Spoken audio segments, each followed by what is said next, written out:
Hello, you beautiful people. As AI creators, we often pick one tool and stick to it. And as a consumer, I don't want to get a subscription for Runway, Google VO, Flux, everything and their closed systems all at the same time. It would be fairly cost inefficient paying for all the different AI tools out there. But don't get me wrong, they're all great tools, right? You want to use all of them. I'm just saying, hey, I don't want to have like a million different subscriptions. There are a lot of options for that. There are companies providing subscriptions where you have all of these bundled up. You can use the Comfy API access where you just put in your API key and then, sort that through the nodes. Love Comfy, by the way. But there's also other players like Weavy, for example. Weavy is promising to fix some of that and much, much more. It is a node-based system, but it isn't Comfy. It is not catered towards those super advanced people. It's more simplified. Does that mean it's bad? Not necessarily. Let's have a look. Now, this is a partnered video, but they have no say in the script or what I say at all. I'll be giving you my honest thoughts on this platform so you can see for yourself if this tool is right for you. So Weavy is a node-based platform packed with everything you can think of. All the image models, all the video models. You got the One, you got the VO, Runway, Minimax, Halo, the list goes on, right? Also be taking a look at the unique kind of toolbox Weavy is providing that will help us control our images, videos, and other outputs. And to test some of these features, we'll be creating a simple movie poster, which in the end will also animate.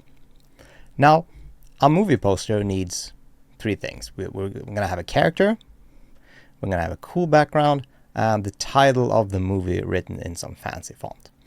We'll generate all that as individual layers and composite it all inside of Weavy. Why do we want to do it in layers? Well, why not?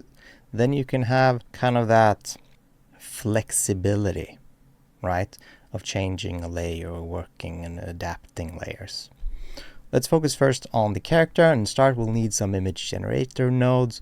We have a bunch of them to choose from, right? And we can't decide on just one, so I'll just throw in a couple. We got Flux Pro, GPT image. Let's do Higgs field since it's fairly new.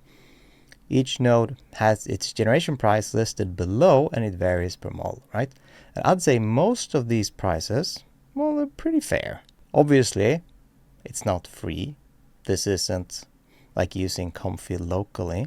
But if you are using Comfy locally and if you have like an RTX 4090 and a 5090, maybe this isn't for you. Or it is, because you want to get some of those cool video models out there. After a short wait, we do get some basic results. There's nothing special. That's most likely, hey, I didn't prompt very great in this video, but that's not the point of this, right?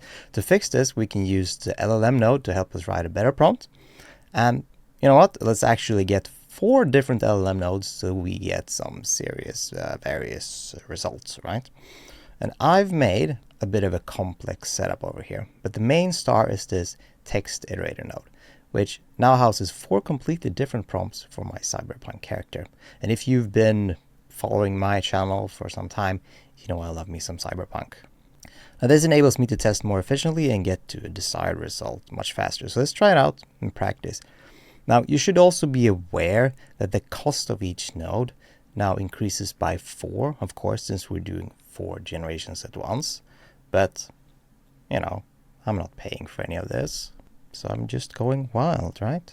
We now got 4 different results in each model node, so we have some good variations to choose from. I personally like the results of Flux Pro.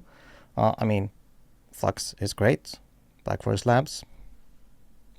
So I've gone ahead and done a similar process for the title. And for the background, let's just separate it from the original image. So using any in-paint node in a combination with Weavy's mask extractor node here. So what's great about this node is that you can just one click on the subject you want to mask out. So that's pretty nice. Now, normally what I do as a designer, or I used to be an art director and designer back in my previous life. So I know my way around the Adobe Creative Suites, working with Photoshop and InDesign and whatnot. So, I'd probably use Photoshop, spend some time masking out the character and the text. It would probably take me some time. However, let's see what we can do with Weavy and the power of AI. Now, there are a bunch of ways to mask out our character here. Weavy has its own mask extractor. We can click on parts of the image to recognize the subject. While it is a really neat, smart node, I personally found the results of SD3 Remove Background node much better here, though it takes a bit more time. After we have both the subject and the tile masked, we can have a look at the compositor node and plug in all the 3 layers we have. What's great about this approach is that we can now manually move each layer around in the compositor and make it really fit our vision. Add a levels node, Photoshop, yeah, to adjust the color and light, and also add a blur node to help bring out the subject a little bit more. Now, our result looks like this, but I bet we can make it slightly more polished by bringing in, for example, C-Dream edit node and just prompt for more realistic output with better lighting and detail.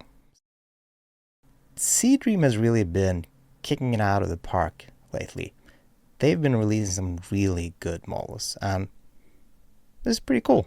For our last step, we can bring in a video node, right? So we can chain all of this together. You can work in steps. I can do one step, and then you can start your next thing, or you can create a whole big workflow, chaining it all together. And if you've been using node-based workflows or systems like Comfy before, this would be second nature to you. So if we bring in a video node, for a good comparison, let's have an open source versus closed source battle here. So I'll use both WAN 2.2 and CDance. Now that we have created our movie poster, I quickly also want to brush on some other goodies that Weavy has to offer. This is just me being nice, right? They didn't tell me to say this. You already saw me using open source tools here like WAN, but what's also great is you can actually import your own models and LoRa's directly from Civitide as well. So we also brushed over some other unique tools like the prompt iterator, compositor, and the adjustment nodes, but they have so many more advanced tools like their inbuilt painter, channels. So that's really, really cool. What I'm missing is a good exposure brightness node and maybe some other adjustment nodes that you find in Photoshop, but totally see them adding that in the future since that is their direction, right? Their file storage system for outputs does kind of make sense. All the outputs get stored on their workflow file that the outputs have been generated in, so I have to go in the movie poster file to access my files there. It takes a bit of time. I wish there was a faster, more usable output folder system. However, it's not experience breaking. It's still pretty cool. Now, what's the verdict, right? Well, you tell me. What do you think about all this? Well, in general, if you're currently happy with your open source setup and you're able to do everything there, you might want to stay in Comfy, right? Comfy is very comfy after all. But if you're new to this, and if you're a creator that doesn't want to spend all that time into doing the advanced stuff in Comfy, well, Weavy has a point to some people. I do encourage you to try out Weavy anyway, especially if you find the open source stuff a hassle and too much work, which sometimes it is, and then you'll probably love Weavy. Now, like final verdict, what's best, Comfy or Weavy? I mean, I love Comfy. Weavy is convenient, however. That's all. Thanks for watching. I'll see you in the next one.